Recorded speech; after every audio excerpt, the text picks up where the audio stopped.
اعوذ باللہ من نفسی ومن الشیطان اللعین الرجیم بسم اللہ الرحمن الرحیم وبہ نستعین وصلی اللہ علی سیدنا وحبیب قلوبنا وطبیب نفوسنا ابی القاسم محمد اللہم صلی علی محمد وآل محمد وعجل فرجہم واہل بیتہ الطیبین الطاہرین لا سیما بقیت اللہ العظم فی الارضین اما بعد قال اللہ تعالی فی کتاب المبین بسم اللہ الرحمن الرحیم یوم لا ينفع مال ولا بنون. ایک صلوات پڑھ دیجئے. اللہم صلی علی محمد وآل محمد وعجل فرجہم. سب سے پہلے تو خدا کے شکر گزار ہیں کہ خداوند متعال نے ہمیں توفیق دی ہے کہ ہمیں ایک اور ماہ محرم کی جو ہے برکت ملی ہے، ہم اسے درک کر پائیں، ہم دیکھ پائیں، ہم شامل ہو پائیں اور عزاداری میں شامل ہو پائیں، اور انشاءاللہ خدا کی بارگاہ میں دعا گو ہیں کہ اس عزاداری کا اثر ہماری روحوں پر، ہماری نفسوں پر، ہمارے جسم پر اور ہمارے اعمال پر ہو سکے، تاکہ اس عزاداری کا فائدہ ہمیں پورے سال میں ہو سکے. جس طرح معروف ہے کہ اگر آپ چاہتے ہیں کہ آپ کا جو ہے عمل یا آپ کی زندگی پورے سال بھر صحیح و سالم رہے، تو کہا جاتا ہے کہ کچھ خاص ایام جو ہے اس کا پورا فائدہ اٹھایا جائے، تاکہ اس ایام کے فائدے سے آپ پورے سال بھر گناہوں سے بچ جائیں گے. جس میں سے کچھ خاص ایام جو ہے وہ ماہ مبارک محرم کے ہیں کہ اس ماہ مبارک میں، اس عزاداری کے مہینے میں، جب ہم سید الشہداء کے بارے میں اور ان کی مصیبتوں کے بارے میں سنتے ہیں اور روتے ہیں، تو جیسے جیسے ہمارے اشک جاری ہوتے ہیں، ہمارے گناہ دھل جاتے ہیں، پاک ہو جاتے ہیں، اور اسی کی بدولت ہمارے توفیقات میں اضافہ ہوتا ہے کہ ہم اچھے اعمال کی طرف آئیں، اچھے اعمال کی طرف بڑھیں اور نیک اعمال انجام دیں. آئیے ہم ہماری بحث کی طرف بڑھتے ہیں، اور ہماری اصلی بحث آج یہ ہے کہ اولاد کے حقوق کیا ہے. اگرچہ یہ بحث بہت طولانی ہے، لیکن ہم کوشش کریں گے کہ اس جلسے میں ہم کچھ امپورٹنٹ اسپیکٹس کو کور کریں، پھر انشاءاللہ دیکھا جائے گا آئندہ جلسوں میں اگر موقع ملتا ہے اور خدا کی طرف سے توفیق ہوتی ہے تو دوسرے جلسوں میں دوسری باتوں کو بیان کریں گے. آئیے اس سے پہلے کہ ہم یہ دیکھیں کہ اولاد کے حقوق کیا ہے، بہت ہی مختصر انداز میں ہم یہ سمجھنے کی کوشش کرتے ہیں کہ ماں باپ کے حقوق کیا ہے. اب آپ کہیں گے بھائی مولانا، ہم نے تو ماں باپ کے حقوق کے بارے میں بہت سنا ہے، مجالس میں سن چکے ہیں اور لیکچرز میں سن چکے ہیں، یوٹیوب پر ویڈیوز آتے ہیں، اس کی شارٹ کلپس آتے ہیں جس میں کہا جاتا ہے کہ ماں کا حق یہ ہے، باپ کا حق یہ ہے، ماں باپ نے یہ کیا ہے، ماں نے اتنا سیکریفائس کیا، باپ نے اتنا سیکریفائس کیا. اولاد کو چاہیے کہ اپنے ماں باپ سے انکنڈیشنل پیار محبت کرے، بے تحاشا محبت کرے، ان کی خدمت کرے، ان کی اطاعت کرے. تو یہ ہم سب سن چکے ہیں، پھر اس کی کیا ضرورت ہے اس کو تکرار کریں، اس کو ریپیٹ کریں. اگر ہم اس ٹاپک کو سمجھنے کی کوشش کریں اولاد کے حقوق کیا ہے، تو اس میں ضروری ہے یہ اسپیکٹ چھوٹا سا، بہت ہی مختصر انداز میں، کہ یہ سمجھ آئے کہ پہلے ماں باپ کے حقوق کو بیان کیا گیا ہے اور ماں باپ کے حقوق کیا ہے وہ بھی بیان کیا گیا ہے، اور پھر اولاد سے کہا گیا ہے کہ ماں باپ کے حقوق کی رعایت کریں. دوسری طرف سے ماں باپ کے لیے کوئی خاص الگ انداز سے اس طرح بیان نہیں کیا گیا ہے کہ یہ آپ کے اولاد کے حقوق ہیں، ان کی رعایت کریں. اگرچہ کچھ حقوق ہیں جنہیں بیان کیا گیا ہے کہ یہ ان کے حق ہے، لیکن ماں باپ کے لیے دوسری طرف سے جو بیان یا جو انداز بیان رہا ہے دین کا، اسلام کا، اہل البیت علیہ السلام کا، وہ یہ رہا ہے کہ یہ چیزیں آپ پر واجب ہے کہ آپ ان کی رعایت کریں.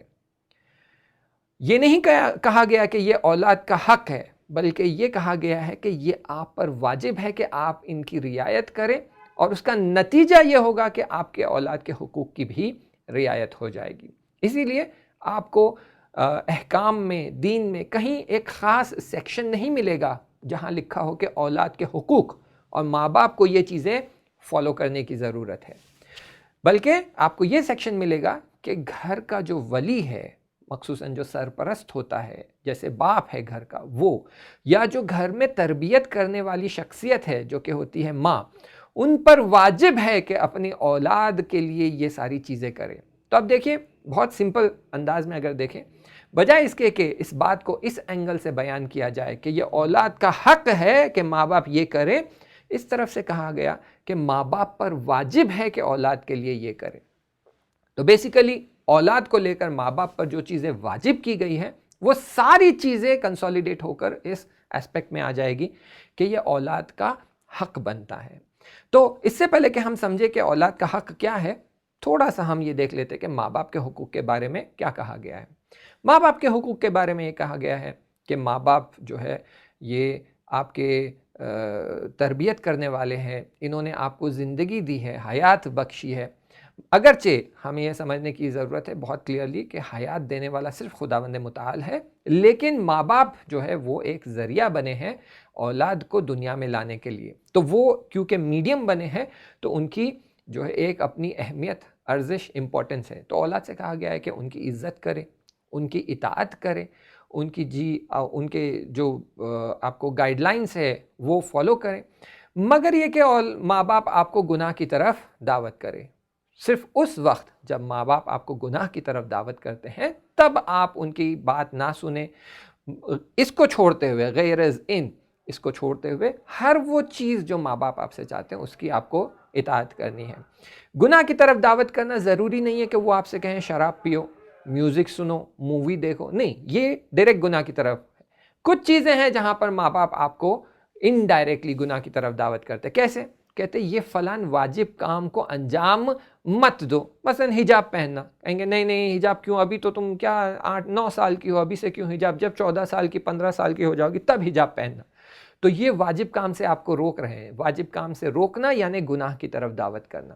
تو یہ ہمارے لیے کلیئر ہونا چاہیے کہ ماں باپ کی بات سننا، اطاعت کرنا، عزت کرنا، یہ ساری چیزیں آپ کو احادیثوں میں بہت زیادہ ملے گی۔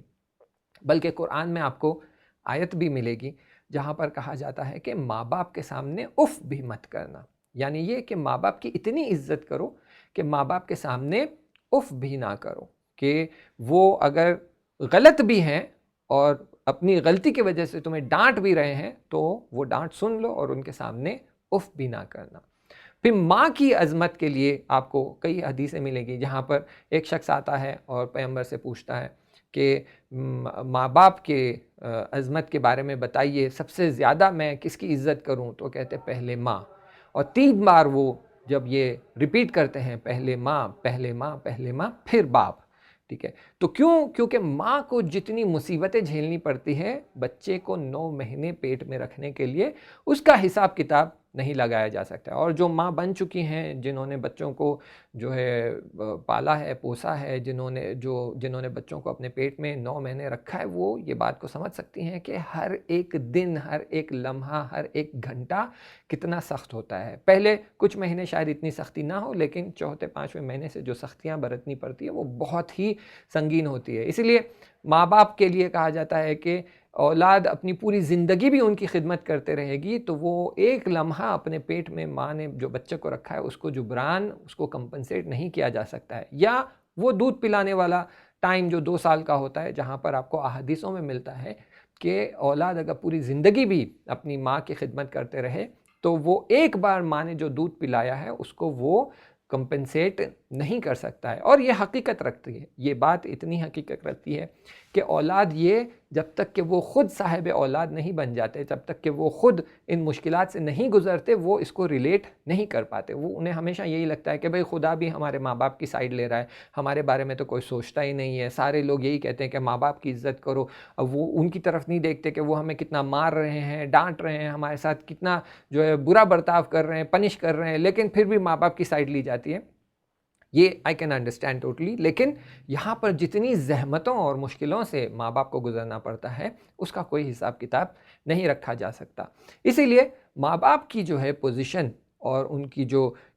حالت ہے ان کو بہت ہی عظمت اور بہت ہی اونچے درجے پر رکھا گیا ہے، حتیٰ کہ کہا جاتا ہے کہ ماں کے قدموں کے نیچے جنت ہوتی ہے۔ تو یہ ہو گیا ماں باپ سے ریلیٹڈ کہ ماں باپ کی اتنی عظمت، اتنی ان کو جو ہے امپورٹنس دی گئی ہے۔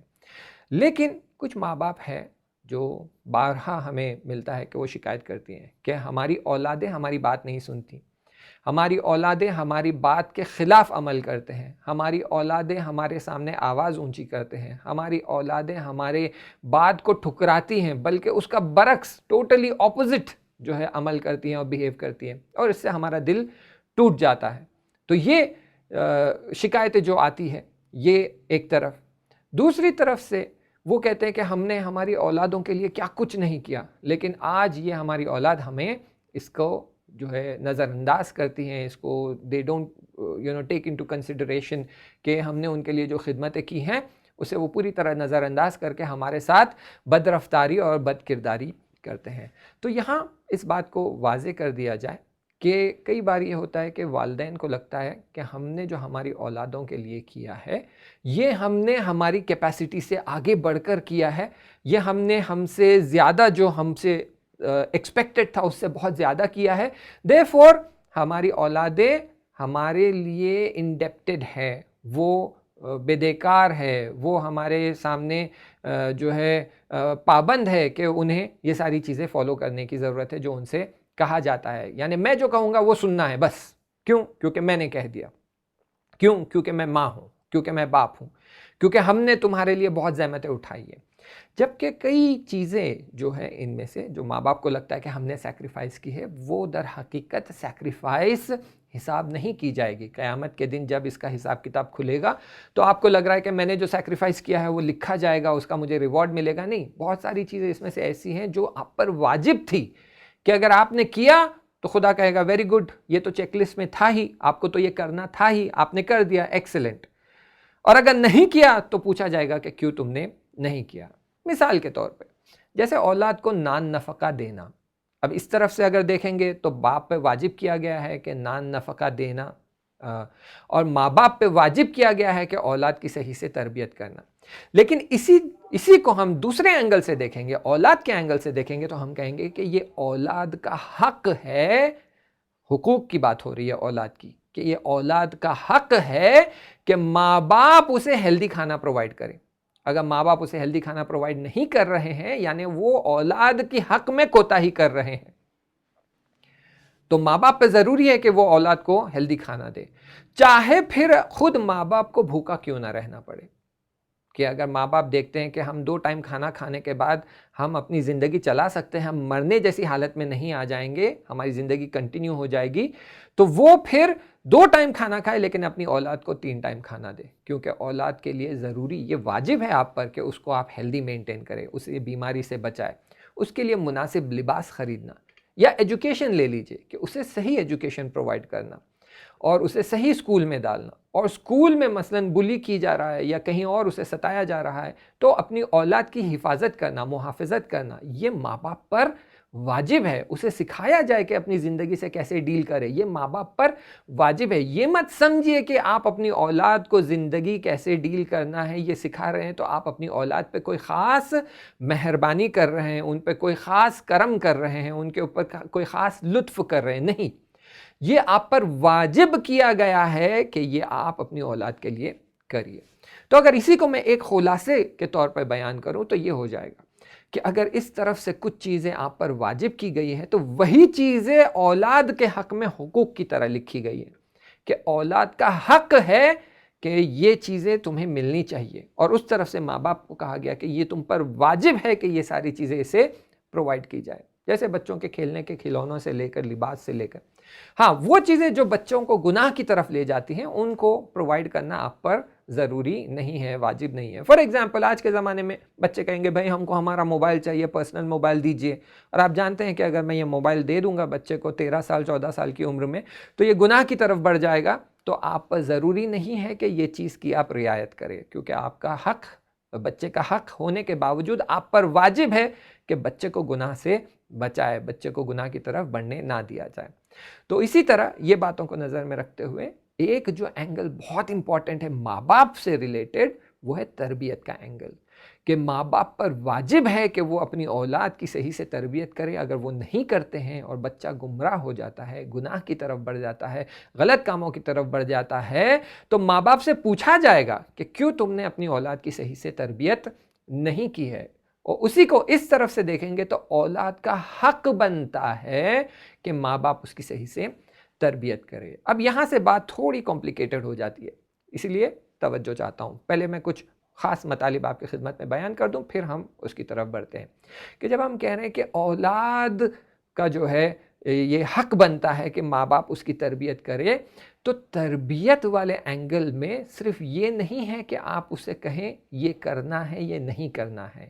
مثال کے لیے کھانا سیدھے ہاتھ سے کھانا ہے، الٹے ہاتھ سے نہیں کھانا ہے، واش روم میں سیدھے پاؤں سے جانا ہے، الٹے پاؤں سے نہیں جانا ہے، نماز پڑھنا ہے، نماز ایسے پڑھنا ہے، روزہ ایسے رکھنا ہے، خمس دینا ہے، یہ ساری چیزیں سکھانا، مثلا بڑوں کی عزت کرنا، گالی گلوچ نہیں کرنا، برے الفاظ استعمال نہیں کرنا اور تکبر نہیں کرنا، ہمیں لگ رہا ہے کہ یہ ساری چیزیں اگر ہم اولاد کو بتا دیتے ہیں تو ہمارا وظیفہ ختم ہو جاتا ہے، کیونکہ ہم نے اس کی تربیت کر دی ہے۔ میں اپنی اولاد سے کہتا ہوں کہ بھائی دوسروں کے سامنے تکبر مت کرو، دوسروں کو مت ستاؤ، ان کو بلی مت کرو، دوسروں کے سامان کو مت توڑو، دوسروں کا نقصان مت کرو، تو یہ مجھے لگ رہا ہے کہ میں نے اپنا وظیفہ انجام دے دیا ہے، اپنی ذمہ داری انجام دے دی ہے، میں نے اپنے تربیت والا اینگل کر دیا ہے۔ اب یہ اولاد کی جو ہے ذمہ داری ہے کہ اس پہ عمل کرے، اگر وہ نہیں کر رہا ہے تو وہ اس پر رعایت نہیں کر رہا ہے، وہ اس کی کتاب میں لکھا جائے گا، اس کا حساب کتاب ہوگا۔ جبکہ ہمیں سمجھنے کی ضرورت ہے کہ صرف اتنا کافی نہیں ہے، کیونکہ اکثر ماں باپ جو ہوتے ہیں وہ اولاد کی تربیت کو اس اینگل سے دیکھتے ہیں کہ اولاد دنیا میں آ جائے، پھر وہ 1-1.5 سال کراس ہو جائے، چلنا پھرنا سیکھ جائے، بات سمجھنا سیکھ جائے، تب ہمارا وظیفہ جو تربیت کا ہے تب شروع ہوتا ہے، تب ہم تربیت کرنا شروع کریں گے، اور وہاں سے ہماری ذمہ داری بنتی ہے تربیت کرنے کی۔ اس سے پہلے کوئی ہمارا ایسپیکٹ تربیت والا نہیں بنتا ہے، جبکہ اسلام کی نظر میں یہ غلط ہے۔ کیوں؟ کیونکہ اسلام یہ کہتا ہے کہ تمہارا کنیکشن تمہاری اولاد کے ساتھ صرف ایک فزیکل باڈیلی کنیکشن نہیں ہے۔ ایسا نہیں ہے کہ باپ کے صلب کی وجہ سے اس کا نطفہ اور ماں کے رحم کی وجہ سے بچہ جو ہے ماں کے رحم میں پلتا بڑھتا ہے اور جسمی کنیکشن ہوتا ہے ماں کا خون اور ماں کی جو ہے گوشت جو ہے بچے کے اندر آتا ہے، بچہ رشد کرتا ہے، پھر بچہ پیدا ہو جاتا ہے، تو ماں اور بیٹے کے اندر، ماں اور اولاد کے اندر، بیٹی بیٹا جو بھی اولاد کے اندر جو ہے ایک وہ فزیکل بانڈنگ ہوتی ہے، اور یہ ایسپیکٹ ہے کنیکشن کا اولاد اور ماں باپ کے بیچ میں۔ تو یہ بہت ہی غلط انڈرسٹینڈنگ ہے ہماری، کیونکہ اسلام آ کے کہتا ہے کہ ایسا نہیں ہے۔ اولاد اور ماں باپ کے بیچ میں جو کنیکشن ہے وہ فزیکل تو ہے اپنی جگہ پر، اس کے علاوہ آپ کا سائیکولوجیکل کنیکشن بھی ہے، کہ آپ کی سائیکالوجی کیسے کام کر رہی ہے اس کا اثر آپ کے بچے پر ہوگا،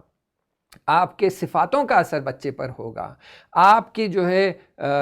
ہم کہتے ہیں ڈی این اے، جو ڈی این اے ہے وہ ایگزیکٹ کاپی ریپلیکیٹ ہوتی ہے آپ کے بچوں کے اندر، پھر اس کے اندر اپنی الگ چینجز ہوتی ہے وہ اپنی جگہ پر، لیکن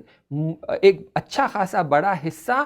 آپ کے ڈی این اے کا آپ کے جو ہے اولاد کے اندر آتا ہے۔ ہیریڈیٹری کیریکٹرسٹکس ہوتی ہیں جسے ہم کہتے ہیں ارثی صفاتیں، کہ ماں باپ کی کچھ صفاتیں جو ہے وہ ارثی ہوتی ہیں جو اولاد کے اندر آپ کو نظر آتی ہیں۔ صرف یہاں تک نہیں، یہ بھی پھر آپ کہیں گے کہ ہم اگر اس کو کنسولیڈیٹ کریں تو یہ فزیکل والا ایسپیکٹ ہو گیا ہے، کہ ڈی این اے کاپی ہو جانا فزیکل ایسپیکٹ ہے، صفاتیں کاپی ہو جانا ایموشنل سائیکولوجیکل ایسپیکٹ ہے، بلکہ آپ کا اپنی اولاد کے ساتھ روحی اور اسپریچول کنیکشن بھی ہے۔ یعنی یہ کہ آپ کی روح کی جو حالت ہے وہی حالت کی کاپی آپ کی اولاد کے روح کے اندر نظر آئے گی، آپ کی جو ہے اسپریچول معنوی جو حالت ہے وہی حالت آپ کی اولاد کے اندر بھی آپ کو نظر آئے گی، وہی کاپی آپ کو اولاد کے اندر ملے گی۔ یعنی یہ کہ ماں باپ کا تربیت کرنے کا جو ایسپیکٹ ہے وہ صرف بچہ پیدا ہونے کے بعد شروع ہوتا ہے، یہ بالکل غلط انڈرسٹینڈنگ ہے نا، بلکہ یہ کہنا کہ اولاد کی تربیت تب شروع ہوتی ہے جب بچہ ماں کے پیٹ میں ہوتا ہے، یہ بھی کہنا غلط ہے،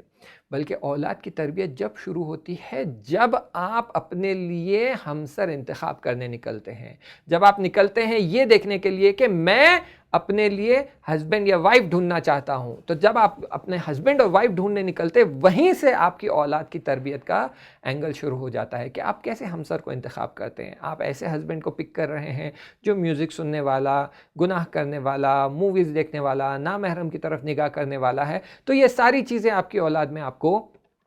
نظر آئے گی. لیکن اگر دوسری طرف سے آپ ایسے ہسبینڈ کو پک کرتے ہیں جو دیندار ہے، نماز کا پابند ہے، نماز گزار ہے، روزے کا پابند ہے، نامحرم کی طرف نگاہ نہیں کرتا، گناہوں سے بچتا ہے، تو اس کا اثر بھی آپ کی اولاد پہ ہوگا. یعنی یہ کہ باپ اپنے آپ کو کیسے مینٹین کرتا ہے اسپریچول لیول پر، وہ اپنی کیسی تربیت کرتا ہے، اس کا اثر اس کی اولاد میں نظر آئے گا. ماں اپنی تربیت کیسی کرتی ہے، اس کا اثر اسے اپنی اولاد میں نظر آئے گا. یعنی بہت سمپل انداز میں اولاد کا حق بنتا ہے کہ اس کی تربیت کی جائے، صحیح سے کی جائے. دین بھی آپ پر واجب کرتا ہے کہ اس کی تربیت کی جائے، لیکن اس کی تربیت کرنے کا سب سے پہلا سٹیپ یہ ہے کہ آپ اپنی تربیت کریں. یہ اس کا حق ہے کہ آپ اپنے آپ کو گناہوں سے بچائیں، تاکہ جب وہ آپ کے پیٹ میں آئے، جب اس کا وجود آپ کے پیٹ میں، آپ کے شکم میں بننا شروع ہو جائے، جب آپ کے صلب میں سے نطفہ ماں کے پیٹ میں چلا جائے، تو وہ نطفے میں گناہ اور حرام رزق نہ ہو. وہ نطفہ جب ماں کے رحم میں جا رہا ہے تو اس میں میوزک، نامحرم کی طرف نگاہ کرنا، پورنوگرافی دیکھنا اور یہ ساری برے کام جو ہے اس کا اثر نہ ہو، حرام رزق کا اثر نہ ہو. ورنہ جو نطفہ آپ ٹرانسفر کر رہے ہیں وہ ناپاک نطفہ ٹرانسفر ہو رہا ہے، اور وہی ناپاک نطفہ جب ماں کے رحم میں چلا جاتا ہے تو اس کے ایفیکٹس اپنے ساتھ ہوتے ہیں. اور اسی طرف سے جب بچہ ماں کے پیٹ میں پل رہا ہے، بڑا ہو رہا ہے، یعنی 3 منتھ سے لے کے 9 منتھ، بلکہ 0 ڈے سے میں کہوں گا، لیکن جب سے ماں کو احساس ہونے لگ جاتا ہے، اس ٹائم پر ماں کے سارے بیہیویئرز کا اثر بچے پہ ہوتا ہے. یعنی پیٹ میں بچہ آنے سے پہلے ماں باپ کے جو ریسپانسبلٹیز ہیں بچے کے حقوق کی طرف، یعنی اس کی تربیت کی طرف، دونوں کی ایکول ہے. یعنی دونوں کو چاہیے کہ اپنے آپ کو جو ہے تیار کرے اولاد کے لیے، جس میں سے گناہوں سے بچنا ہے، پابندی ہو نماز کی، عبادت کی، دعاؤں کی، دعائے کومیل جانا، آپ کے جو ہے کمیونٹی سینٹر میں جانا، اچھے اعمال کی طرف صدقہ دینا، خمس دینا، غریبوں کی مدد کرنا. یہ سارے اعمال جو ہمارے، حجاب کی رعایت کرنا، دوسروں کے مال کو نہیں ڈبانا، یہ ساری چیزیں جو ہمیں دین میں ملتی ہیں، ان سب کی دونوں کو رعایت کرنے کی ضرورت ہے. پھر اس کے بعد جب ماں کے شکم میں بچہ بننا شروع ہو جاتا ہے تو وہاں پر باپ کا الگ رول ہو جاتا ہے، ماں کا الگ رول ہو جاتا ہے. باپ کا رول یہ ہوتا ہے کہ وہ جو رزق گھر پر لے کر آ رہا ہے وہ پاک رزق ہو، وہ حلال رزق ہو، وہ نیک رزق ہو، وہ طیب رزق ہو، یعنی پاکیزہ رزق لائے. کیونکہ یہی رزق جب ماں کھائے گی تو ماں کے ذریعے بچے کے پیٹ میں جائے گا اور پھر بچے پر اس کا اثر ہوگا. تو یہ بچے کا حق ہے کہ باپ پاک رزق لے کر آئے، اور اگر وہ ناپاک رزق لے کر آتا ہے تو بچے کی روح پر اس کا اثر ہوگا. اور آپ نے اپنے بچوں کے حقوق کی رعایت نہیں کی ہے. اسی طرح جب ماں کے پیٹ میں بچہ ہوتا ہے تو ماں کو چاہیے کہ وہ تمام احکام کی رعایت کرے، تمام واجبات کی رعایت کرے، محرمات سے بچے. اور اس کے علاوہ جو ایسی چیزیں، مباح چیزیں ہیں جس میں اس کا ٹائم ویسٹ ہوتا ہے، جس کی وجہ سے وہ خدا سے غافل ہو جاتی ہے، جس کی طرف سے اس کا وقت برباد ہوتا ہے، جس کی وجہ سے اس کے سب کانشیس مائنڈ کی کنڈیشننگ ہوتی ہے، اپنے آپ کو اس سے بچائے. کنٹینیوسلی یوٹیوب دیکھنا،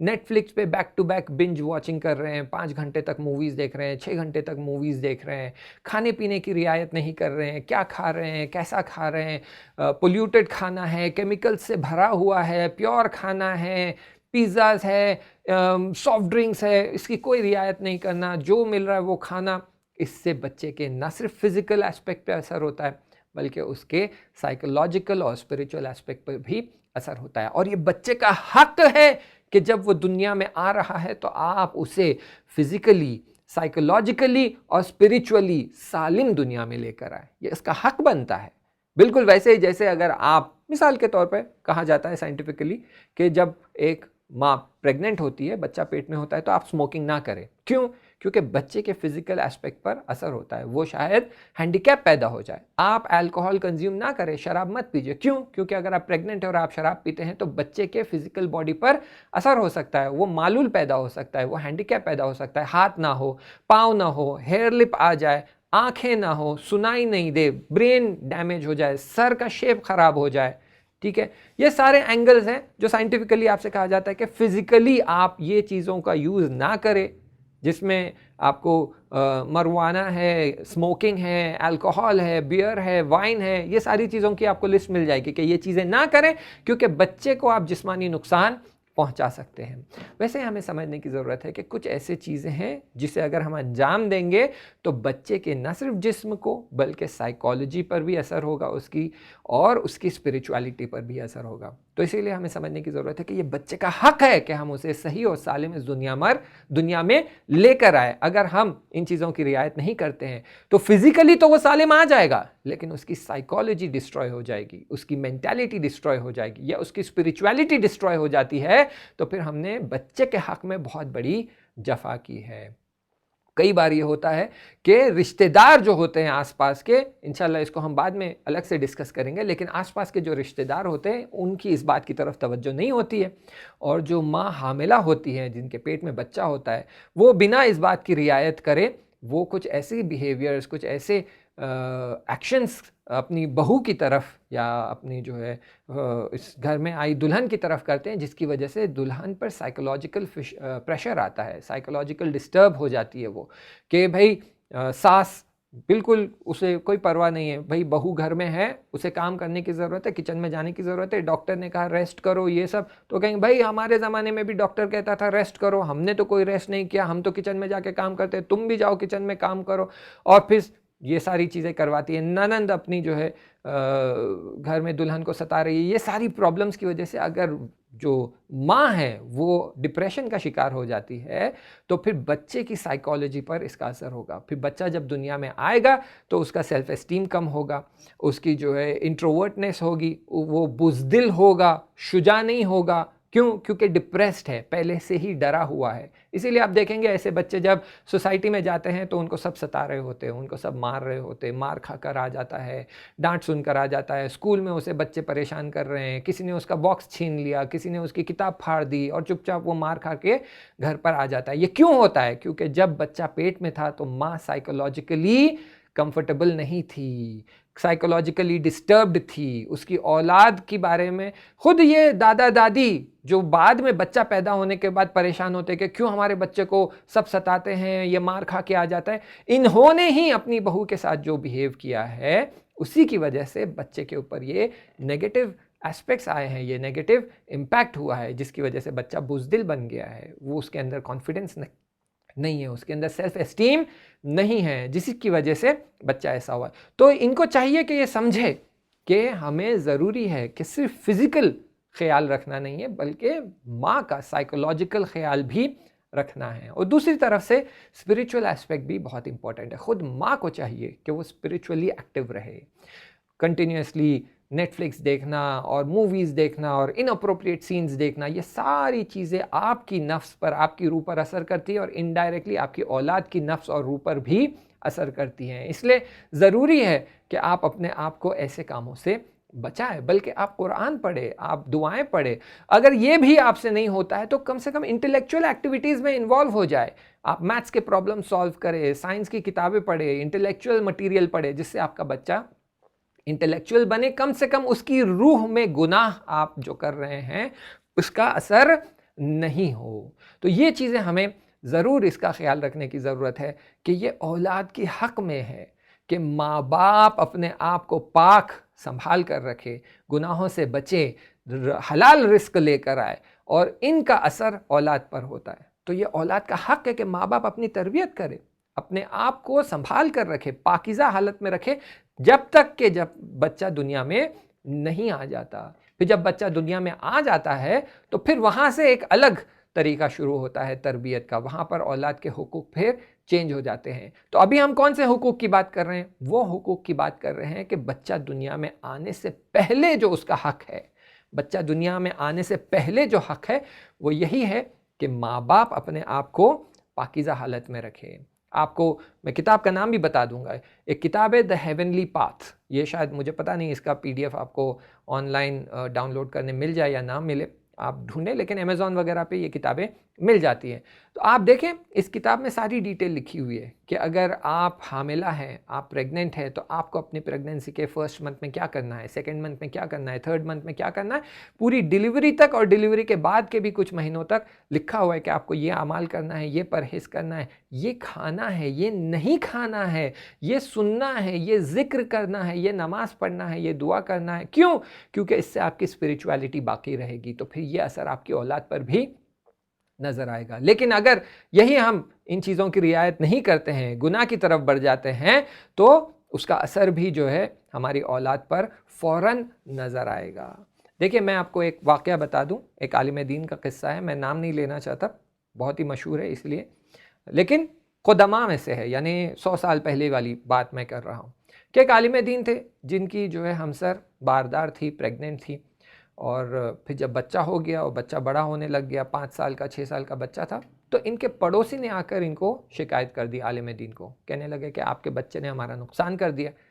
تو کہتے ہیں بھائی کیا نقصان ہوا بتائیے؟ تو کہتے ہیں کہ آپ کے اس زمانے میں پانی جس طرح آج گھروں میں اویلیبل ہے اس طرح نہیں ہوتا تھا، آپ کو 4 کلومیٹر 5 کلومیٹر جانا پڑتا تھا، پانی بھر کر لانا پڑتا تھا، اور اس ٹائم پہ جو ہے مٹی کے پاٹس ہوتے تھے، ٹھیک ہے، تو ان کی خانم وہ گئی پانی بھر کر آ رہی تھی اور 3 کلومیٹر پورا راستہ چل چکی، 1 کلومیٹر راستہ باقی تھا، تب یہ عالم دین کے بچے نے پتھر مار کے ان کے مٹکے کو پھوڑ دیا، ان کے پاٹ کو پھوڑ دیا اور سارا پانی بہہ گیا۔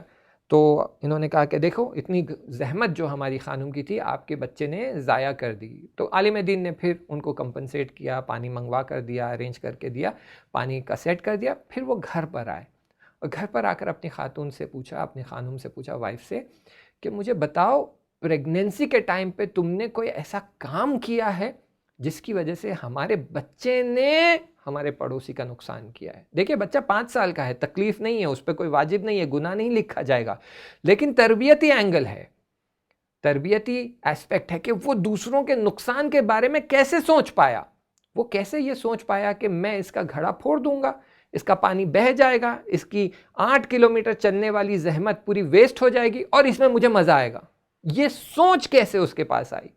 یہ میرے لیے فکر کی بات ہے۔ تو تم سوچ کر مجھے بتاؤ کیا تم نے کیا تھا اپنے پریگننسی کے دور؟